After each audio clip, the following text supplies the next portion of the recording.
Good morning. How many of you saw the J6 and DISA this morning before you came over? Okay, we got a crowd out there. They just finished up, as those of you that know. How many of you been here before today? Okay, good majority. I'm still going to go over a couple ground rules. I'm Mike Warlick, Vice President for Defense at AFCEA, and it's really an honor to host this conference in general, but it's been a special week this week to be able to host three PEOs and their teams over here in the Cyber Center. And it's given you all an experience that you haven't had to see this, at least a part of this facility. Just a little bit on housekeeping. There's a restroom back to the rear. You'd make a right and an immediate left and another left, and it takes you right there if you need to take a bio break. When you're done, if you want to grab a snack down there, you can get there's a small coffee shop at the base of the walkway that comes in. You can exit this way. You can exit through the river walk like most of you came over. But thank you for attending today. It's very special. We're going to ask questions from the spot where you sit. You all see that you've got a mic in front of you. If we'll turn those on for just a minute, I'd like somebody to test it. If I could have a volunteer, and I'll tell you what to do if you haven't done it. So just raise your hand and I'll point to you. Who wants to be the guinea pig? Right there. Okay, there you go. What you do is you push that button. Let me recommend you use your thumb. You got to push it down hard. You'll see the light turn from red to green, and you got to hold it down, and then lean into the mic a little bit and ask your question. Good morning. Try that. Okay, it's loud. You just got to lean into the mic a bit. Okay. Do you hear me? Yeah, and Okay. you need to just sound off just a little bit. So it works very well, but keep in mind you got to keep your thumb on the mic and make sure that light stays green. If it goes to red, you're off. In a couple occasions, it goes to stand up and shout out, but if we can avoid that, because we're piping this back to the Cyber Center, right directly to the PEO pavilion that's in the Cyber Center. Okay, with that, we got to get going. And thank you for attending this morning. Again, I'm Mike Warlick. We've had combined sessions in here this week. This morning, we're going to have a keynote immediately followed by a panel. It'll be your opportunity to talk to some of the PMs and have them talk to you, so take advantage of that while you're here. It's really my pleasure to introduce our PEO this morning, Mr. Laurence Mixon.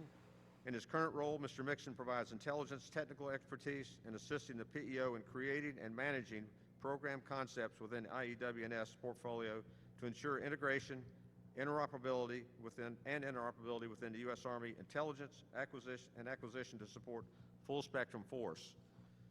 That sounds a little familiar from this morning, I think, from the J6 session, what they're trying to do. He retired in 2016 following a 30-year career as an Army intelligence officer, and he's here to kick us off this morning with a keynote, and we'll move right to the panel. Mr. Mixon.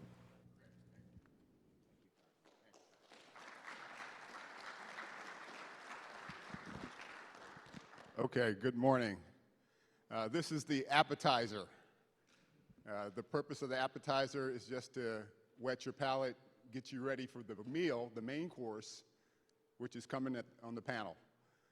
We will have our ACM EW, our Army Capability Manager for EW, and two of our PMs from PEO Iew&S, as well as another special attraction that's going to talk about information advantage in the future. So, I am not the PEO, obviously. I was kind of like the Mel Gibson movie when we were soldiers once. Somebody got shot on the aircraft, and they got pushed out, and then they pointed to me, Mixon, you need to go. I said, okay, I'm ready. So I'm here on behalf of Mr. Mark Kitts, the PEO for Intelligence, Electronic Warfare, and Sensors, located at Aberdeen Proving Ground, Maryland. We've got a really diverse portfolio I'd like to talk about a little bit today. Again, overview. I've seen many familiar faces here in the audience from industry partners, colleagues from the Army, blasts from all over the place in the past as well. this weekend, this past weekend, I had the pleasure, actually 2 weekends ago, of going up to West Point, going to a place called Lake Frederick, and doing a 14-mile march back with Coleman Mixon, class of 2025, my son. And then a week later, he was accepted into the Corps of Cadets at West Point. His mother was there, a couple of his siblings, and my wife and I, we spent the day with him as he marched and was accepted into the Corps of Cadets. So 39 years after I was there, he got to walk up there and start his journey. We were spending a Sunday with him, and my wife said, hey, let's go over to the museum. I was tired. I didn't want to go to the museum.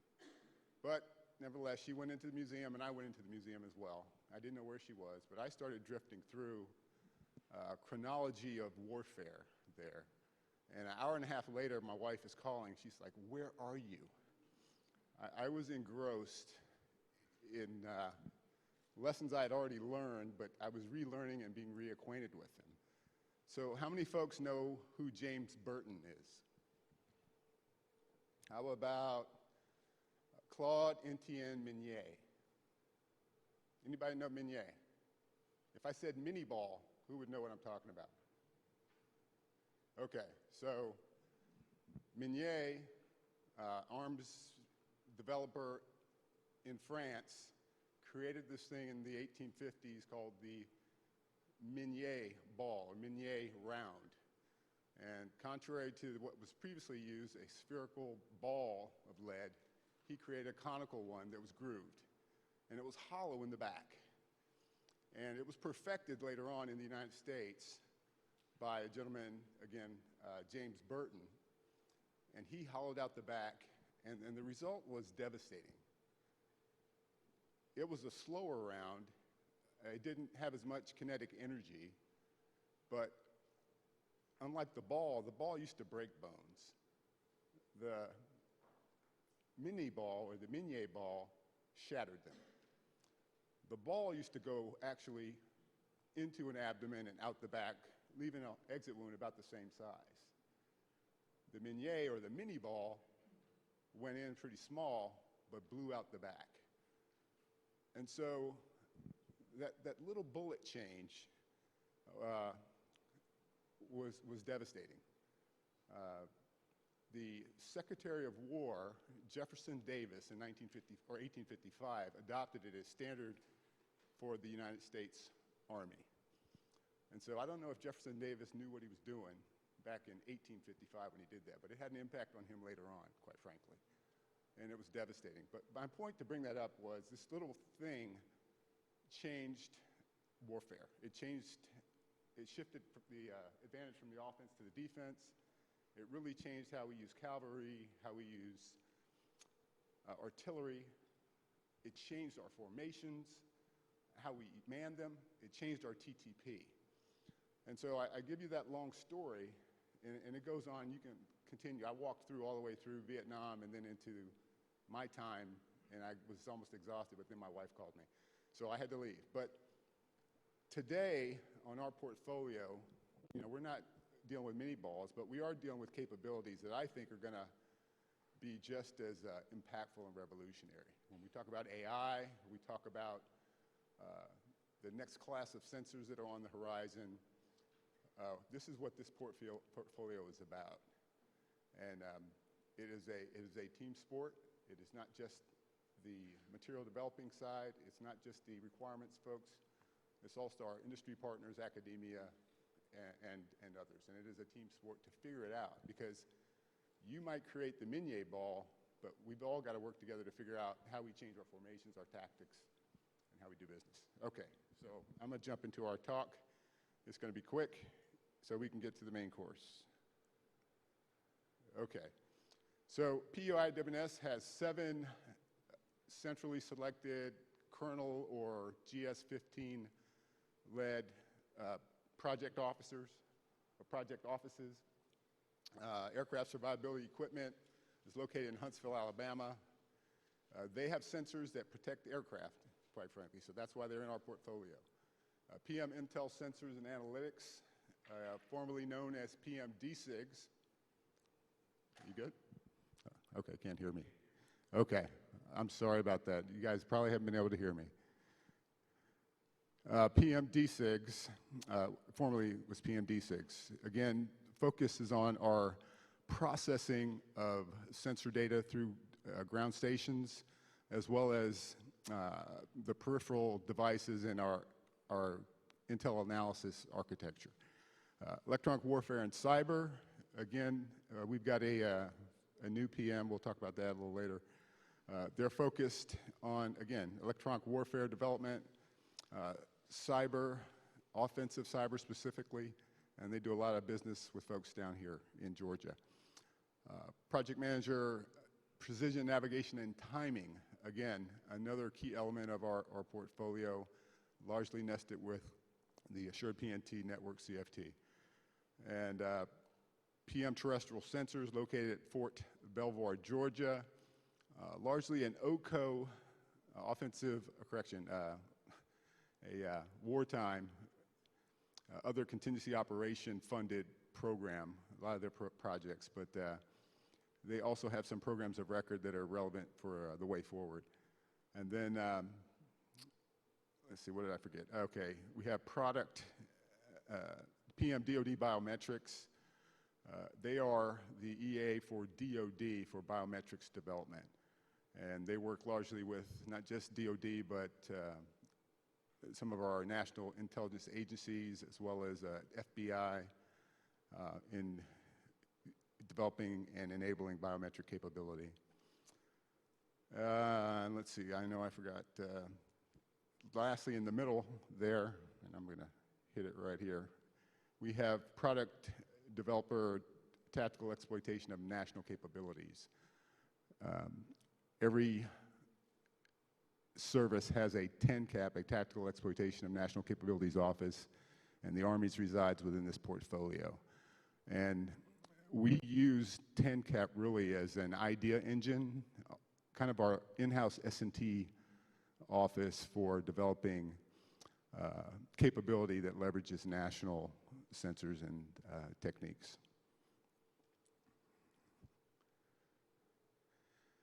Okay, our obligatory organization chart. What I'll highlight to you are just the changes in our leadership. Again, right here is Mr. Mark Kitts, appointed back in June as the PEO. And next to him is Colonel Promotable Ed Barker, who left as the Chief of Staff for Army, for ASALT, and is now the Deputy PEO waiting on to get promoted to 1-star. Another change recently, let's see, is you may have remember Colonel Kevin Finch as the PM for Electronic Warfare and Cyber. He has been replaced by the former deputy for EW&C, and that's Ken Strayer, Mr. Ken Strayer. And I think that's about all I want to talk about. And oh, lastly, Colonel Tom Wynn has left PMISNA, and we now have Colonel Chris Anderson. So some new points of contact for a lot of you there. And one more, we have Mr. Chris Keller was working our integration directorate, and he has since retired and been replaced by Colonel Mike Williams. So for you who know our PEO, there are some new faces there and new points of contact.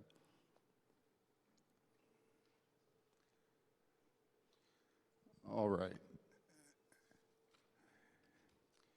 This PEO, the purpose of this slide really is to highlight the growth that we've seen in this portfolio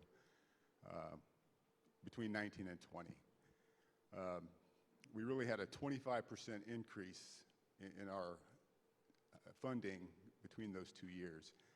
My expectation is we'll probably have 25% or so reduction in the next couple of years, probably based on the prevailing winds. But nevertheless, this PEO does have some good activities and some good outcomes that it's delivered. Recently, for aircraft survivability, we had a $21 million IDQ for the LMWAS program, the Integrated Missile Warning System. More relevant to folks here is the $266 million award for Joint Cyber Access Platform that was awarded just last year. Similarly, we've got for tactical space, or correction, a task order for integrated base defense around $456 million. So there's a lot of opportunity, is my point here in this portfolio, and we do a lot of good work. Yeah, I think that's about what I want to tell you.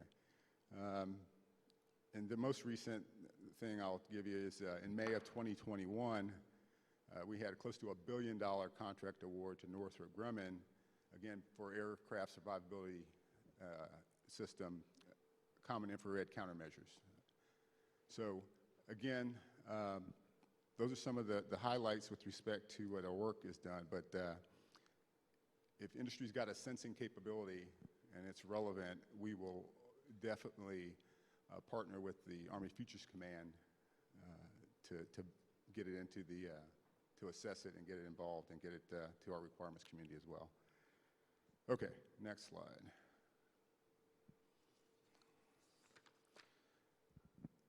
So I asked the question, how do we see the future? How does this PEO see the future?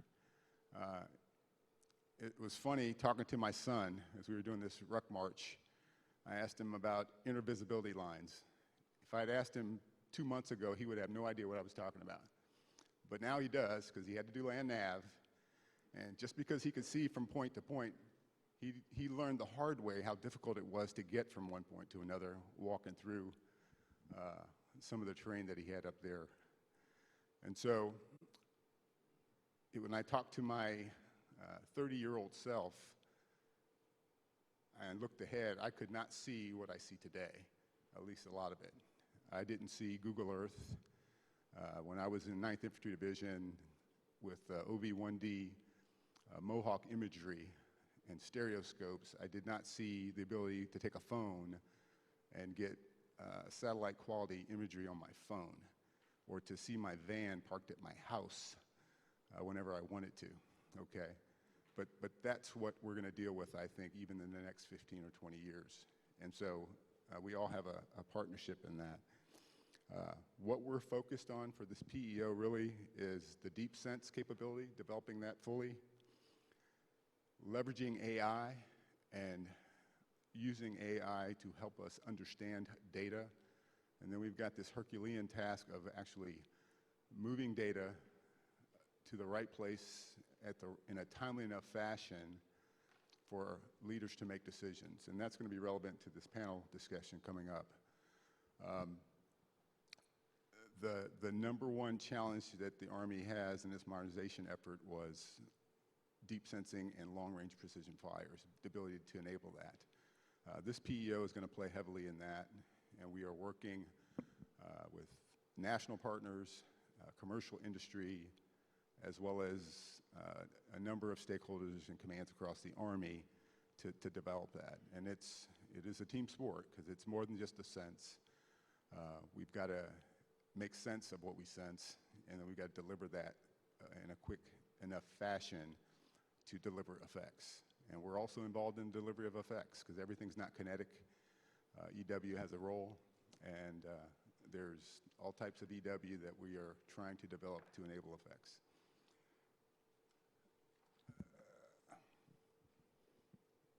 Okay. Again, the purpose of this slide really is just to point out that we leverage a lot of technology, and it is cross-cutting. And because it's cross-cutting, we also have relationships with other PEOs, multiple Army capability management teams. You'll hear from some of the PM reps today here that there are so many stakeholders that they have to engage with every day. So it is just what we've gotten used to. And so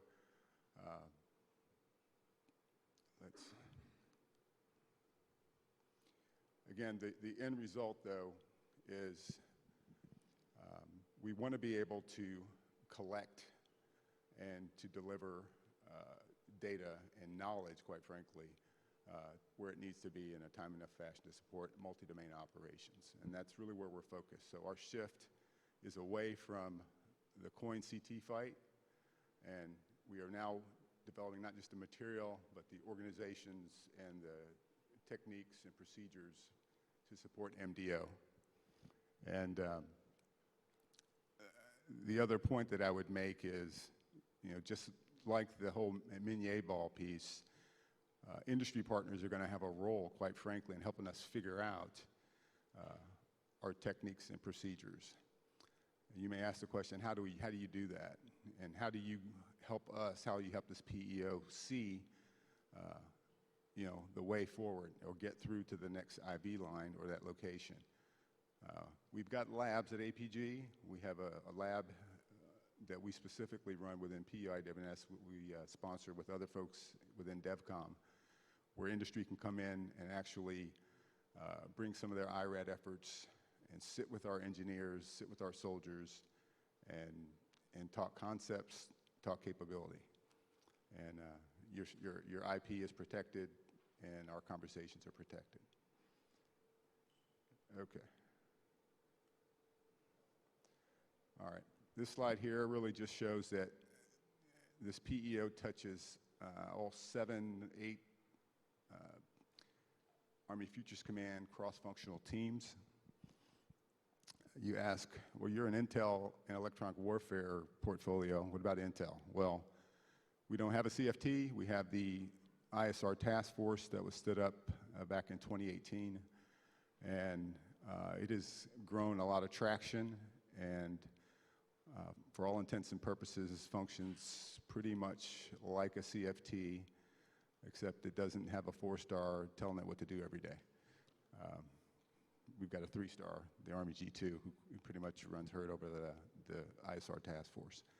But again, the bluff here is that we have programs touching every one of these efforts, because sense, whether it's a precision navigation and timing, or protective sense, or intelligent sense, is all part of our platform and warfighting functions, every one of them.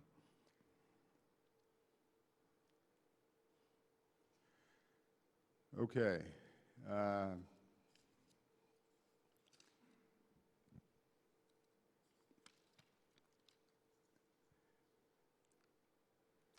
Later today in the panel, Colonel Mike Hammerstrom is going to talk about information dominance and some new concepts. And the only point I want to make with this slide is you can see a lot of our programs. This is not exhaustive, what's shown here. But coming here, I talked to our folks and I said, I don't like this chart, because right here it talked about, it had protect, sense, process, and electronic warfare. And I said, I don't like that. I said, I think we're more than electronic warfare. I think we enable maneuver and the delivery of effects. I think that's what we do. And so for this TechNet conference, what I wanted to point out is that there are all types of creative ways for us to leverage RF energy and use the RF, the domain, I guess, I'll call it a domain, the cyberspace, to deliver effects. And by delivering effects, we actually enable maneuver. So just like throwing a can of smoke and jamming enemy comms, you allow friendly forces to maneuver. I really think we've kind of lost our proficiency within the Army, quite frankly, in effectively coordinating a lot of effects. I think for this portfolio and a lot of what we do on the RF side, we're going to have to, again, both industry, collectively, industry and the material developers and requirements folks are going to have to help figure out how to use the newer technology, and how do we modify our TTP and our formations to get the best use of what we have. And oftentimes, I think because of fiscal constraints, we're going to have less stuff that we've got to use more effectively. When I had a uniform on, I never liked when my senior leadership told me, do more with less, because usually it meant doing really less with less. But I think we can be more effective, quite frankly, with what we have, and that's what I think we should be striving to do. Okay. Okay, one of the things that we really hammer home within this portfolio is open systems and being able to use open system architectures across multiple platforms. And so a lot of folks here, I mean, it shouldn't be a surprise, modular open suite of open systems architecture, or SOSA as well. Those types of concepts should be pretty universally known among industry partners dealing with us. But we continue to push that. Within the Army, we're actually looking at incorporating CMOS, which is the C5ISR Modular Open Suite of Standards, as a cross-cutting requirement in a lot of our programs. So I don't know if PEO C3T brought that up, or Mr. Mike Monteleone from DevCom talked about that, but that is something that we are absolutely pushing, and we're already receiving some of the benefits of that within the EW side of the portfolio, because with a standard backplane and card configuration, we can move across different platforms, whether they're ground platforms or air platforms, capability that we develop, whether it's for PNT, or whether it's for communications, or whether for intelligence purposes or electronic warfare purposes. The bottom line for us is it saves us money, quite frankly.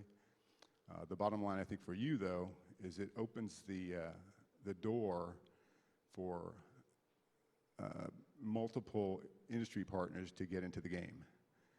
And they can use their exquisite capability, if they can get it on a card, and use it and sell it to the government, and still have their IP as well protected. We want to do smart acquisition of intellectual property, and by that I mean we want to limit, quite frankly, we don't need to buy intellectual property that is more aligned with commercial use. We are going to look for stuff that we have to own that is probably unique to warfare, quite frankly. The rest, we're just going to leverage, and it saves us money, and it saves you the ability to use your technology for other purposes.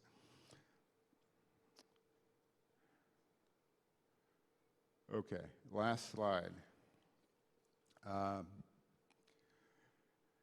We had a rough week, I think, as a nation.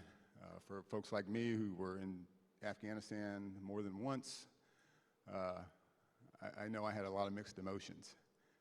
And so the theater uncertainty piece, we are already moving in that direction within the PEO and our portfolio. And if you know our funding profile, we are definitely funded more toward the future and multi-domain operations. That bullet 4, future opportunities, will need to be cost-driven. That reality is with us already. And I know some of you have already asked me before I came down here about some programs where we have some funding challenges. So we're going to continue to work our way through that and give the best advice that we can to our leadership and congressional members as well